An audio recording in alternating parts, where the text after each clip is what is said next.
Bismillahirrahmanirrahim. Assalamualaikum warahmatullahi wabarakatuh. Salam olahraga. Perkenalkan, nama saya Sahrul Sidik. Saya mahasiswa STKIP Bina Mutiara Sukabumi. Prodi saya PJKN. Pada kesempatan kali ini saya akan memenuhi tugas mata kuliah Pendidikan Kesehatan dengan dosen pengampu Bapak Rabdal Saiful Bahri MPD. Kebetulan beliau memberikan tugas untuk observasi wawancara mengenai guru PJOK yang ada di lingkungan kota atau Kabupaten Sukabumi. Kebetulan saya di sini akan mewawancarai guru PJOK SMA Islamul Karomah yang beralamat di Jalan Keramat, Kelurahan Gunung Puyuh, Kecamatan Gunung Puyuh. Untuk selanjutnya saya akan memberikan 5 pertanyaan wawancara terhadap keadaan yang saat ini sedang terjadi, yaitu pandemi COVID-19. Untuk lebih detailnya mungkin saya akan bertanya-tanya kepada beliau sebagai guru PJOK di SMA. Ibu, terima kasih atas waktunya. Tadi saya sudah memperkenalkan diri, saya mahasiswa dari STKIP Bina Mutiara Sukabumi. Mohon sebelum saya mengajukan pertanyaan wawancara kepada Ibu, kiranya bisa memperkenalkan diri, nama dan tugas di sini sudah berapa lama? Oke, assalamualaikum warahmatullahi wabarakatuh. Perkenalkan, nama saya Elza Maria Fitri. Di sini saya mengajar pendidikan jasmani. Di sini saya sudah mengajar sejak 2015. Jadi sudah sekitar 5 tahun. Ya, sekitar 5 tahun dari 2015. Saya mengajar di kelas 10, kelas 11, dan kelas 12 untuk pelajaran olahraga di SMA Islam Nurul Karomah. Terima kasih kepada Ibu Kensa yang telah memperkenalkan diri. Selanjutnya saya akan mewawancarai beliau. Di sini ada 5 pertanyaan. Mungkin yang pertama yang akan saya tanyakan ini mengenai tentang apa pendapat Anda mengenai tentang pendidikan kesehatan di sekolah ini. Kalau menurut saya sendiri sebagai guru olahraga, pendidikan kesehatan itu sangat penting karena tujuan kita olahraga itu untuk menjadi sehat, untuk mendapatkan fisik yang kuat, terutama di dunia pendidikan. Anak-anak itu harus memiliki fisik yang kuat yang pertama, dan itu yang bisa membuat mereka menumbuhkan mental mereka pun nantinya menjadi mental yang kuat. Karena saat mereka belajar di kelas belajar akademik, mereka mungkin berpikir menggunakan otak mereka. Nah, mungkin itu sering sekali tugas banyak dan mereka itu sering kewalahan. Nah, dengan olahraga mereka menggunakan otot dan menggunakan fisik, itu sebuah salah satu bisa fresh lah. Mereka tuh jadi lebih mempreskan badan mereka. Dan selain dari kesehatan itu sendiri, maka pendidikan kesehatan itu sangatlah penting untuk peserta didik. Berarti sangat penting, Bu, ya? Ya. Sini. Baik, untuk pertanyaan selanjutnya saya akan menanyakan kepada beliau. Yang kedua yaitu apa yang Anda ketahui mengenai pandemi COVID-19 ini di lingkungan sekolah, terutama di lingkungan Keramat ini.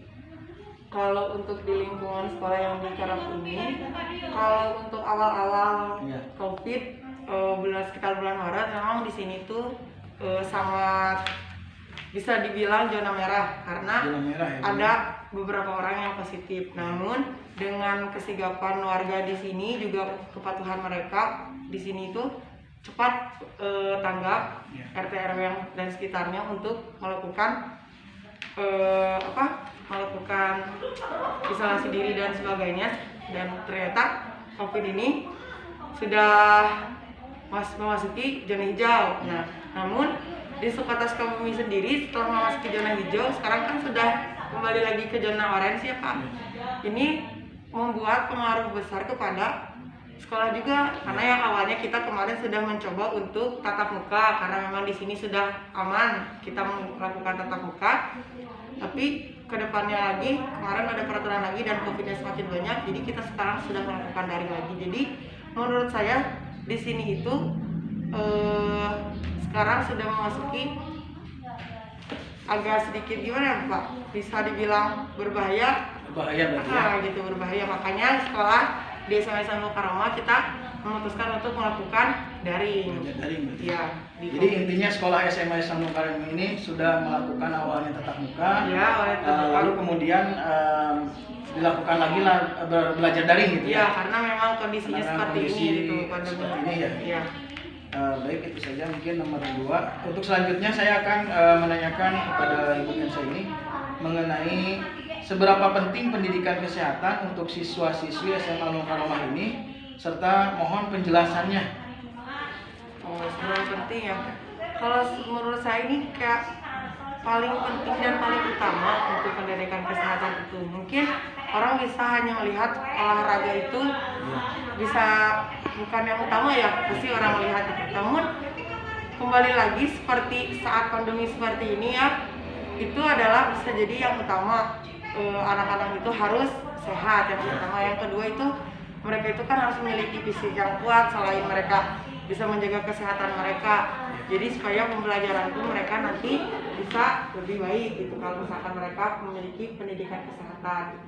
Lalu untuk anak-anak sekarang pun kan memang ya olahraga sekarang semuanya bukan hanya di SMA Islam Mukarramah, semua jenis olahraga apapun dilarang karena olahraga itu memang bisa dibilang bisa kontak fisik lah, karena seperti main futsal, main voli itu kan beberapa olahraga yang melakukan kerjasama. Maka dari itu kita di sini menghentikan. Nah, saya setidaknya memberikan pemberitahuan kepada anak-anak, walaupun olahraga tidak bisa dijalankan, tapi tetap anak-anak harus bisa menjaga kesehatan mereka dengan setiap pagi pemanasan di rumah kah, atau mereka melakukan gerakan-gerakan olahraga di rumah dan dikirimkan videonya kepada saya supaya mereka pun di rumah tetap berolahraga supaya tetap sehat. Jadi selama ini pendidikan kesehatan di SMA Islam Mukarramah sudah berjalan walaupun secara daring gitu. Ya, secara daring pun ya saya insya Allah saya pantau melalui video daring itu Pak. Ya, betul. Dikirimkan via WhatsApp anak-anak. Jadi belum pernah melakukan selama pandemi ini hampir setahun Bu ya. Iya. Kita belum pernah melakukan yang namanya di SMA Islam Mukarramah tatap muka berolahraga secara langsung gitu ya. Tidak belum karena larangan itu. Ya, betul. Baik, selanjutnya saya akan bertanya mengenai poin keempat. Bagaimana upaya Anda sebagai guru PJOK untuk memberikan pendidikan kesehatan pada siswa di masa pandemi seperti ini? Ya, yang tadi sudah saya bilang ya Pak, yang pertama saya tetap mengarahkan anak-anak supaya tiap pagi itu olahraga. Kan lingkungan mereka berbeda, ada yang lingkungannya aman, ada yang lingkungannya memang berbahaya. Nah, yang lingkungannya aman mungkin jauh dari kerumunan, mereka memiliki lapangan, bisa berolahraga di lapangan dengan setiap pagi jam 7 atau sampai jam 9 mereka setidaknya mendapatkan cahaya matahari supaya mereka setidaknya berkeringat, karena dengan berkeringat mereka pun akan bisa sehat. Dan sepertinya COVID-19 itu juga sendiri, karena kalau fisik kuat insya Allah karena itu tidak ada gitu ya Pak ya. Nah, mereka pun melakukan pemanasan olahraga semacamnya. Pasti saya memberikan menyuruh video senam itu yang lebih mudah dilakukan oleh anak-anak, supaya anak-anak yang penting bisa tetap bergerak dan olahraga gitu Pak. Ya, terima kasih. Untuk selanjutnya yang terakhir saya akan bertanya mewawancarai Ibu Kensa ini sebagai guru PJOK di SMA Islam Mukarramah. Mungkin pertanyaan terakhir saya ini, apa saja anjuran Ibu sebagai guru PJOK pada siswa untuk dapat menjaga kesehatan pada masa pandemi seperti ini? Yang pertama saya seperti biasa Pak melakukan protokol kesehatan, menunjukkan pada anak-anak. Seperti anak-anak kan setiap hari Sabtu itu mereka kesini. Poin terakhir saya akan tanyakan, apa saja anjuran Anda sebagai guru PJOK untuk siswa dapat menjaga kesehatan pada pandemi seperti ini? Ya, seperti guru-guru yang lain, kita mengajarkan anak-anak untuk mematuhi protokol kesehatan seperti menggunakan masker, mencuci tangan dan sebagainya. Karena memang setiap hari Sabtu itu anak-anak seperti mengambil LKS. Jadi di kita itu ada LKS Pak. Jadi dari mereka mengerjakan LKS di rumah, dan mereka mengambil LKS ke sekolah. Nah, mereka itu ke sekolah itu sebelum masuk ke gerbang mereka harus yang pertama menggunakan masker, yang kedua di depan kita sediakan untuk cuci tangan mereka. Jadi mereka sebelum masuk ke sekolah untuk pengambilan EKS mereka pun menggunakan masker dan mencuci tangan dulu terlebih dahulu. Dari LKS pun kita sediakan di beberapa tempat, jadi mereka langsung ngambil tanpa menyentuh kontak bersama yang lainnya, jadi mereka langsung ambil LKS tersebut. Ya, baik Bu, itu saja mungkin pertanyaan yang saya ajukan mengenai pendidikan kesehatan.